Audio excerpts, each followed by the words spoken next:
मालवण राजकोट किल्ल्यावरील शिवरायांच्या पुतळ्याबाबत झालेल्या दुर्घटनेची आमदार सतेज पाटील यांनी देखील पाहणी केली आहे। यावेळी पुतळा तयार करताना योग्य ती खबरदारी घेतली गेलेली नाहीये आणि शिवरायांच्या पुतळ्याची अशी अवस्था पाहिल्यानंतर प्रचंड वेदना आणि संताप होतोय, अशी तीव्र नाराजी सतेज पाटील यांनी दर्शवली आहे।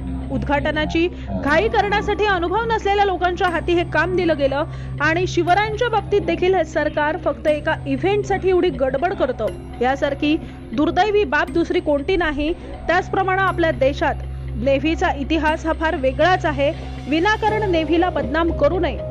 चूक झाली असेल तर शासनानंच माफी मागावी, मात्र नेव्हीच्या माथ्यावर हे खापर फोडू नये आणि या घटनेची जबाबदारी घेऊन राज्य सरकारनं राजीनामा दिलाच पाहिजे, असा संताप आमदार सतेज पाटील यांनी दर्शवलाय।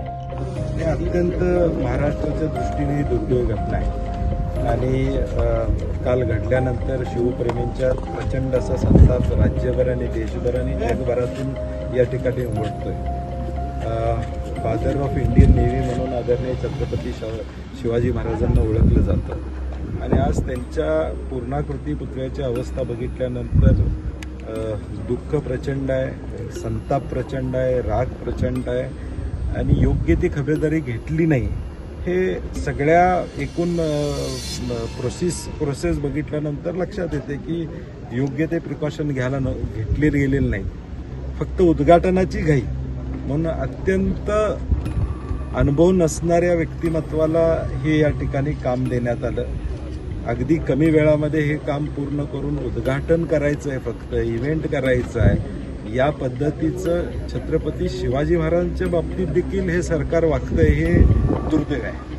तर पीडब्ल्यूडी विभाग आता नेव्हीकडे बोर्ड दाखवतो आणि आधीच कल्पना दिली होती, म्हटलं त्याकडे दुर्लक्ष केलं गेलं असं म्हणते। एकमेकांवर कडे बोर्ड दाखवलं जातं। मी आता सुद्धा एक ट्विट केलेलं आहे की नेव्हीला या ठिकाणी माहिती मागण्याचा प्रयत्न केलेला आहे, कारण की देशामध्ये आपल्या नेव्हीचा एक वेगळा इतिहास आहे।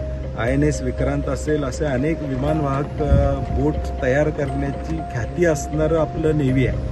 आता ह्या नेव्ही डिपार्टमेंटवर ढकलणं म्हणजे नेव्हीचा अपमान केल्यासारखं आहे। मला वाटते नेव्हीनं RFP काढला, RFP काढल्यानंतर किती लोकांनी त्याला प्रतिसाद दिला। हा आपटे नावाचा व्यक्तिमत्व कुणी रेकमेंड त्याला केलं, कारण की शेवटी नेव्हीकडे काय हे एम्पॅलमेंट नाही, नेव्हीचं हे काम नाही। नेव्ही ह्याच्यापेक्षा चांगलं काम स्वतः करू शकले असते, परंतु आपटेंना कुणी सांगितलं नेव्हीला की आपटेंनाच काम द्या, हे या ठिकाणी महत्वाचं आहे। कारण की कुठल्याही शास्त्रामध्ये न बसणारं नियोजन या पुतळ्याच्या बाबतीत केलं। अगदी राम सुतारांपासून अनेक दिग्गज या देशामध्ये ज्याने अनेक भव्य दिव्य वास्तू या देशामध्ये उभ्या केलेल्या, अशा व्यक्तिमत्वाला का बोलवलं गेलं नाही, असे अनेक प्रश्न आहेत। आणि म्हणून मला वाटतं शासनानं स्वतःचं पाप लपवायसाठी माझी विनंती आहे शासनाला, चूक झाली आहे, चूक मान्य करा, नेव्हीवर ढकलू नका।